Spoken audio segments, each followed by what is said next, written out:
Reunião dos pais aqui na Primeira Igreja Batista de Socorro. Porque para Deus não haverá impossíveis em todas as suas promessas. Como a pessoa diz que para Deus nada é impossível. Isso aqui foram palavras de muitos. O anjo Gabriel citou isso. Esse texto para Maria. E o contexto que ele citou essas palavras foi um contexto de Israel. Deus tinha parado de falar. Já fazia 400 anos. Deus não falava através de ninguém. Deus não falava através de profetas. Deus não falava através de sonhos, através de visões. Deus não falava, parou de falar. Parou de falar porque a nação de Israel tinha caído no pecado, tinha transgredido, tinha desobedecido, e Deus encerrou-se. Só que quando o anjo aparece aqui, o anjo Gabriel, para Maria, ele vai dizer no versículo anterior, no verso 36, ele vai dizer: Isabel, tua parenta. Em algumas traduções diz: Isabel, tua prima. Igualmente concebeu um filho, e na sua velhice, sendo este já o 6º mês para aquela que diziam ser estéril. Isabel era prima de Maria. Isabel não poderia ter filho porque é estéril. O texto vai dizer em Lucas, que no verso número 5 e 6, que tanto Isabel como Zacarias, o seu marido, eles eram avançados em idade. E ela era estéril. Então não tinha possibilidade, né? Humanamente falando, fisicamente falando, aquela mulher não iria dar filho, né? De jeito nenhum. Só que, irmãos, uma coisa interessante é que no verso de número 5 aqui de Lucas, diz assim, no verso 6: ambos eram justos diante de Deus, vivendo irrepreensivelmente em todos os preceitos e mandamentos do Senhor. Eles já eram velhos de idade, mas, mesmo sendo velho, a nação de Israel desviada, e esse casal de idosos servia fielmente a Deus. E serviam a Deus não por aquilo que Deus poderia dar a eles, porque é muito bom servir a Deus quando tudo vai dando certo, vai dando bem, né? Quando a gente vai conquistando as coisas. Servir a Deus desse jeito é fácil. Mas servir a Deus quando tudo é o contrário, quando tudo está dando errado, você observa que esse casal, o sonho era ter um filho, na sociedade deles não ter filho era ser humilhante, era ultrajante, humilhação. Mas mesmo assim eles continuavam servindo a Deus. Então, irmão, minha palavra para os pais nessa manhã é que, independente da situação que vocês estão passando, independente da situação que a gente se encontra, é bom servir a Deus, né? Que a gente seja fiel servindo a Deus, que a gente possa servir a Deus com prazer, com graça, com disposição, porque a Bíblia diz que tudo que a gente semeia, um dia a gente colhe. Então o anjo apareceu e disse: olha, tua prima, ela vai engravidar e ela vai ter um filho. O nome do filho dela vai ser João. Os pais não tinham direito de mudar o nome do filho. Quem mudou foi o próprio Deus, ele vai ser João. Por que vai ser João? Porque João quer dizer a graça de Deus. Lembra que eu falei no início? Era 400 anos de silêncio. Mas através de João, a graça novamente iria agir, a graça novamente seria pregada. João seria o precursor de Jesus, seria o arauto de Jesus. É por isso que o anjo diz: olha, você vai sair daqui, você não vai falar, você vai ficar mudo. Se o anjo não deixasse Zacarias mudo, a primeira a pregar sobre Jesus seria Zacarias. Só que a obra não era para Zacarias, a obra era para João, era João que iria pregar sobre Jesus. Então, a gente vê que Deus usou da graça para conosco, como Deus tem usado de graça para mim e para você todos os dias. Graça é favor imerecido, graça é Deus agir da forma contrária àquilo que a gente merece. Então a gente tem visto a graça de Deus. Estar aqui nessa manhã é graça, é favor de Deus. Então que Deus nos abençoe nesse dia, em nome de Jesus. Palavra para os pais aqui.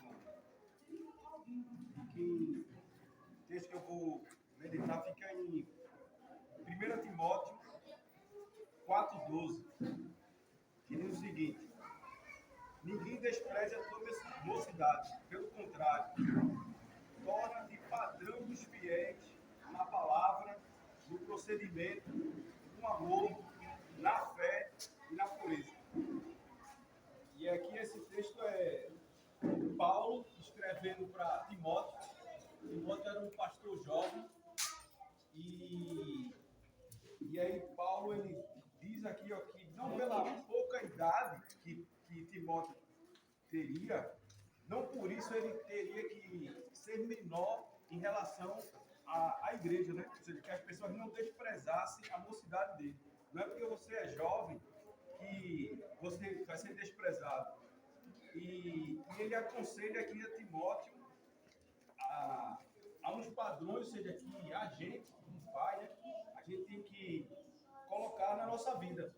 A nossa vida como pai, como cristão, que seria o seu padrão. Ele diz aqui, ó, isso aqui é bem difícil, né? Ou seja, mas é uma coisa que a gente tem que sempre buscar. Seria, ó, tornar-se padrão dos fiéis. Imagine só, você ser um padrão. E a gente, quando tem um padrão, ou seja, a gente coloca Cristo é o nosso padrão, né? Então a gente tem que ser semelhante a Ele para que as pessoas possam ver. A outra, na palavra. E aí seria a dedicação que a gente tem que ter com as Escrituras, né? A gente tem que se debruçar, ou seja, fazer os nossos devocionais diários, é importante. Você fazer sua leitura. Muitas vezes a gente acaba com os afazeres do dia, sempre deixando para depois, e aí a gente acaba, às vezes, passa uma semana, assim, rapaz, essa semana eu não li a Bíblia. E aí isso vai esmurecendo dentro de você. E a ideia é que você tenha a disciplina, né? E você sempre está buscando, fazendo a sua leitura diária. E isso a gente, como pai, isso acaba virando um exemplo para os nossos filhos. Aí, no procedimento, no amor, na fé, na pureza. No procedimento seria o nosso agir, né? Como lendo um livro que é Homens Mais Parecidos com Cristo. E nesse livro ele tem uma parte interessante que ele fala que é os pais discipulando os filhos.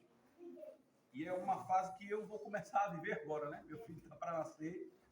E ele fala de que o filho exatamente, ele vai ser a cópia do pai. Tudo que você fizer, ele vai querer fazer igual. Se você pegar um martelo e bater um prego, ele vai querer pegar também para fazer igual.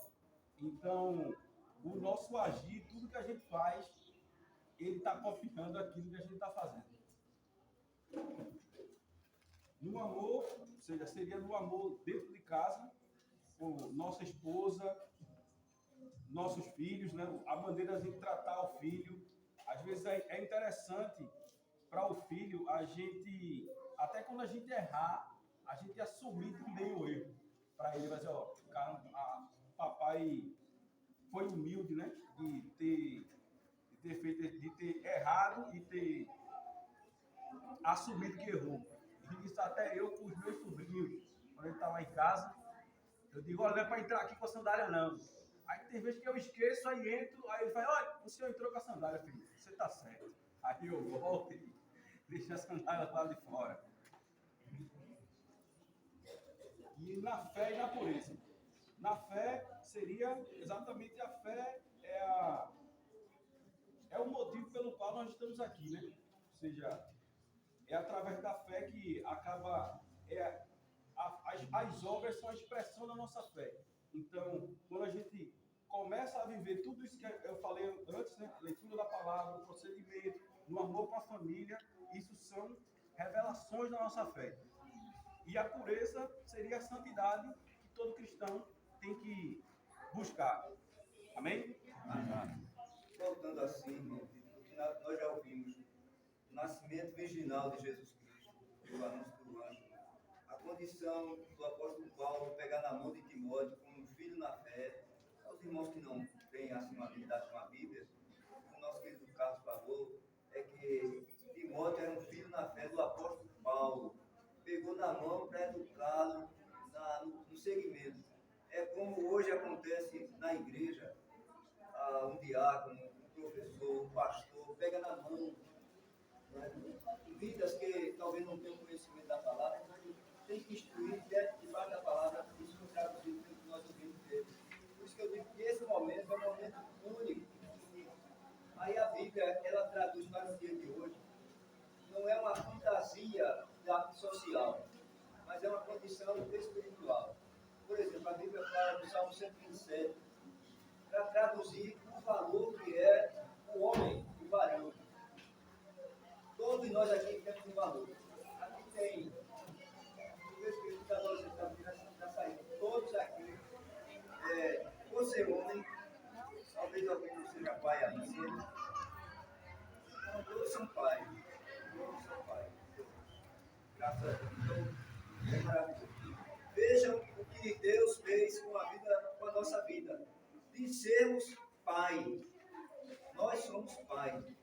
Aí a Bíblia fala assim, olha, se o Senhor não edificar a casa, em vão trabalham os que a edificam. Se eu perguntar assim, quem é que edifica a sua casa? Quem é que cuida da sua casa, meu irmãozinho? Jesus. Mas através de quem?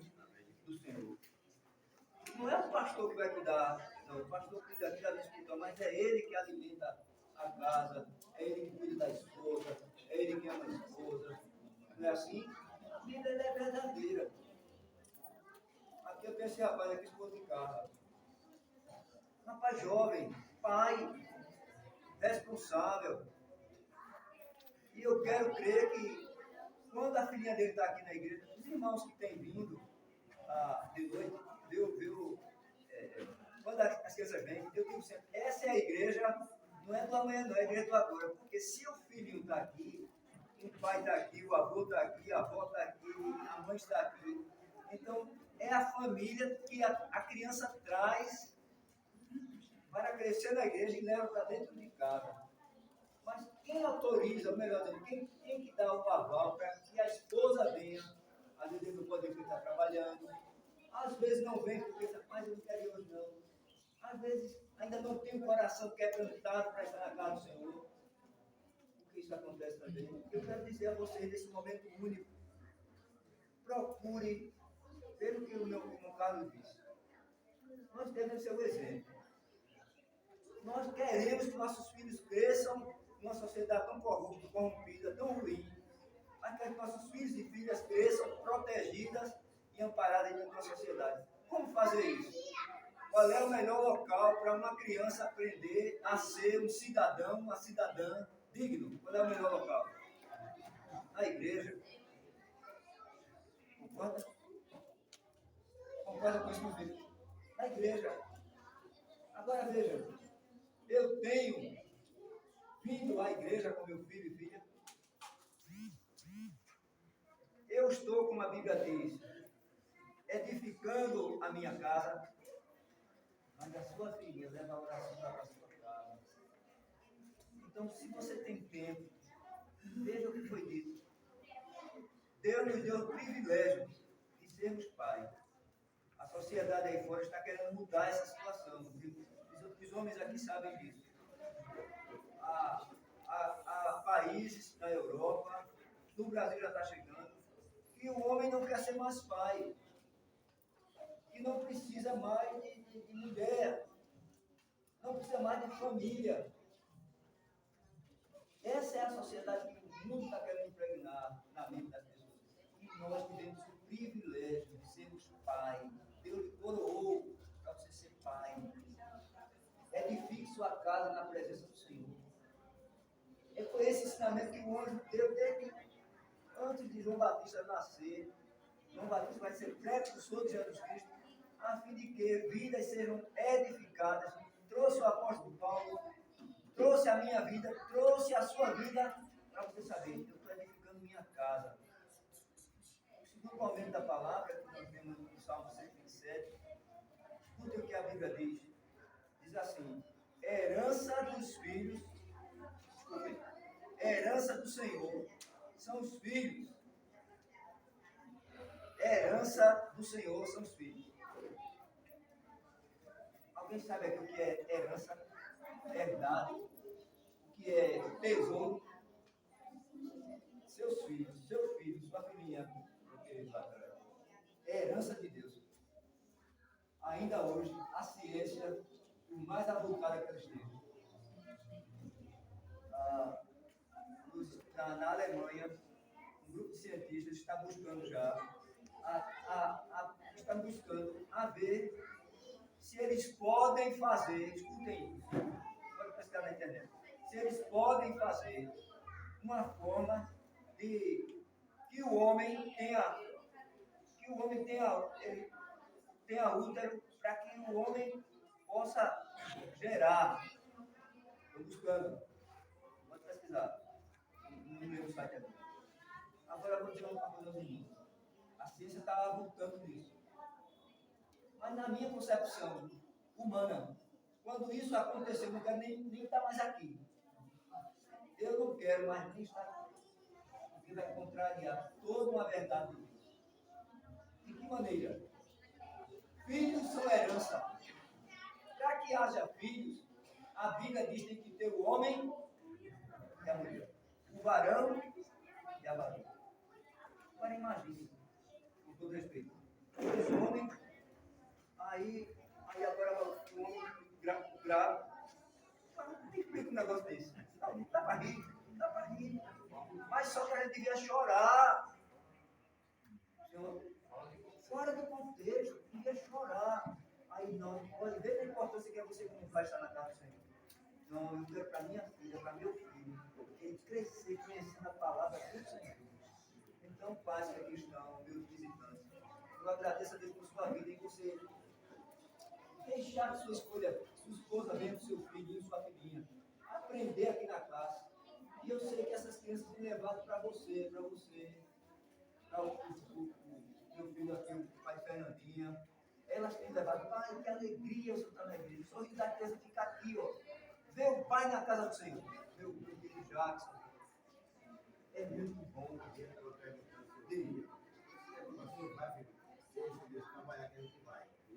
E Deus trabalhou. Isso é bonito. Então, voltando para a palavra, filho é herança. Cuide da sua herança. Porque hoje você está aqui adulto. Por trás de você, por trás de mim, teve um pai que me educou, que cuidou de mim, que me instruiu nos primeiros passos. E agora Deus disse, agora você vai ser Eu peguei você da já. sua herança. O seu filho, da sua filhinha, você vai cuidar. Aí a palavra diz que ele está dizendo isso, porque é um galardão. Ele complementa dizendo assim, e o filho do ventre, agora falando para você, o filho do ventre é um galardão. Filho é herança, mas o filho do ventre é um galardão. Aquele que edifica a casa, ele é bem-aventurado. Mas Deus tem que ser, como o irmão disse, aquele que está na dianteira de tudo. Seja o exemplo. Como pai, como amigo, como servo. Procure pelo menos uma vez. Olha, eu vou dizer uma coisa aos irmãos queridos. Deixa eu ficar em pé. Uma vez no mês, você que é pai. Uma vez no mês. Eu ainda vou dizer assim, bem simples. Uma vez no mês. Eu vou para a igreja. Diga assim, seu filho. Diga a esposa não. Não diga a esposa não. Diga assim a seu filho ou filha. Olha, domingo eu vou para a igreja com você. Faça isso um dia. Você não tem. Eu vou para a igreja com você. Diga para a criancinha. Está vendo essa criancinha? Diga assim, eu vou para a igreja com você. Para ela sentir, ele sentir que o meu pai pegou na minha mão e foi para a igreja. Olha, nós temos 4 domingos no mês. Ou quarta-feira. Mas eu vou para a igreja com você. Bom, e eu digo mais, não estou dizendo igreja de socorro, não. Pastor, não. Eu vou para a igreja com você. Isso vai fazer uma diferença nessa criança tão grande. Porque quando eu estudei no seminário, eu aprendi que um pastor que estava na rua, dizendo assim, olha, instrua cada pai, a cada mãe, a zelar na mente na casa de Deus. Ele vai crescer como foi na vida de Jesus. Era um costume judaico. Quando a criança nascia, 8 dias depois levar o santuário, levar o templo, a consagração. Mas os pais, quando levavam, eles estavam dizendo ao sacerdote: minha vida vai se estabelecer na casa. Porque a criança com 8 dias era levada. Quando foi, ou quando é, que uma criancinha dessa, eu tenho certeza que tem paz. Eu fazia a pergunta: a filhinha dele tem quantos anos? Você deixaria sua filhinha de 7 anos vir para a igreja sozinho? Você deixaria sua filhinha de quantos anos? 10 anos vir para a igreja sozinho? Nenhum pai, eu acredito, não tão simples, né? Mas nenhum pai, 7 não deixa nada. 12 anos, quem tem filha com 12 anos? 12. Pronto. Você deixaria a igreja sozinho? Por quê? Porque o mundo está mal. Então eu pego na mão e levo. Eu pego na mão e levo. Então é bom dizer, eu vou para a igreja com você, ele vai crescer. Agora, quando tiverá, quando eu dizia, Carlzinho, essa agora você vai. Mas mesmo assim, a gente vai adiante. Vou finalizar a palavra. Eu passei uma experiência que meu filho tinha 16 anos. Nunca saiu de casa para ir à cidade do pai, eu disse que eu moro no Curado. Quando ele tinha 16 anos, o mais velho, ele queria ir para a cidade fazer um curso lá ali perto do Banco do Brasil, na Avenida Fernando Barreto. Pela primeira vez, esse meu filho, de 16 anos, tinha que ir para a cidade sozinho. Ele ia sozinho. Aí eu, Senhor, o que é que eu vou fazer? Com todo respeito, só para vocês não entenderem. Aí ele ia sozinho. Eu disse: está certo. Não, porque tem um curso, era um curso lá ali no Banco do Brasil. Sabia o local, se você sabe o lugar, sei. Tinha que descer um ônibus de furado que parava ali na Guararapes. Ele tinha que descer e vir a pé. Aí quando ele saiu de casa, o que é que eu fiz? Meu coração não estava tranquilo. Eu confesso ao Senhor. Sou pastor, mas eu tenho que confiar nele. Com 16 anos, 14 anos. Aí eu peguei o carro. Eu chego primeiro na cidade de igreja. Aí vim, estacionei o carro nas paredes. Sabia quando ele ia. Aí eu fiquei na parada do outro lado. Ele não sabia que eu estava ali. Mas eu estava ali. Aí eu fiquei confiando nele. Passou um tempo, lógico, daqui a pouco vinha ele. Eu estava vendo ele, mas ele não estava vendo. E eu de longe, olha, eu não sou Deus, mas eu acompanho Deus. Olha, aí foi, eu confiando nele. Por detrás da parada, vinha outra gente do lado, só confiando nele de longe. Aí ele entrou no lugar certo, entrou, voltei para fazer lá o concurso dele, não foi rápido. Eu fiquei lá o tempo todo, esperando ele sair. Ele vai sair dali. Eu, para ver a hora, eu podia pedir nesse lugar, não vou resolver não. Olhava para fora. Para não perder de vista a experiência da vida. Abrindo parênteses, Deus faz isso comigo com você. Deus está olhando você.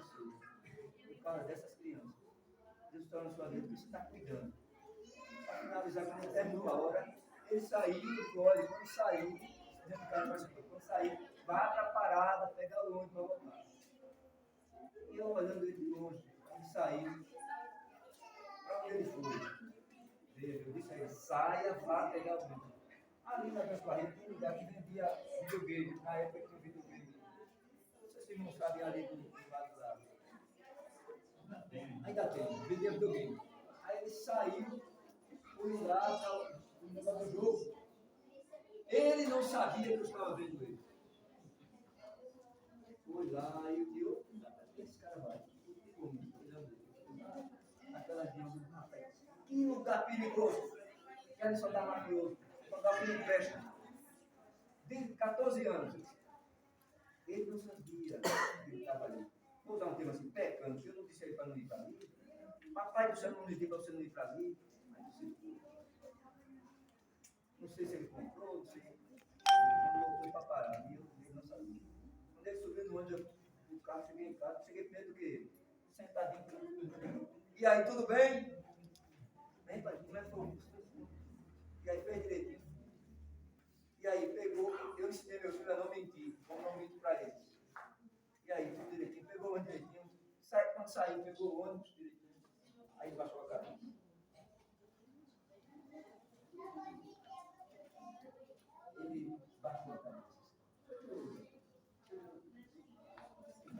ele não disse a mim que foi comprado. Abaixou a cabeça. Ele não mentiu. Ele não disse que foi, mas não disse. Pegou uma dizer, não disse nada. Aí eu contei essa história de contando aos irmãos. Eu estava acompanhando seus passos. Estou falando aos irmãos real isso. Eu estava acompanhando seus passos. Eu fui, acompanhei você. Eu disse a você para você sair do concurso e vir para casa. Você foi para casa. Aí, ó. 16 anos. Mas voltando a dizer, eu pego na mão. Mas eu tenho que ser exemplo. Então, queridos, que Deus abençoe vocês. Obrigado por vocês estarem aqui cuidando dos seus filhos. Obrigado, meu filho. Por você ter vindo, obrigado por você ter vindo cuidar da sua filha. Obrigado, meu filho. Obrigado por você ter cuidado da sua filha. Cadê o papai? Obrigado por você estar aqui cuidando dos filhos. Obrigado, Jair. Eu esqueci teu nome. Arthur. Obrigado, Arthur. Por estar cuidando da sua filha. Obrigado, querido. Por estar cuidando dos filhos. Pais, obrigado pela vida de vocês.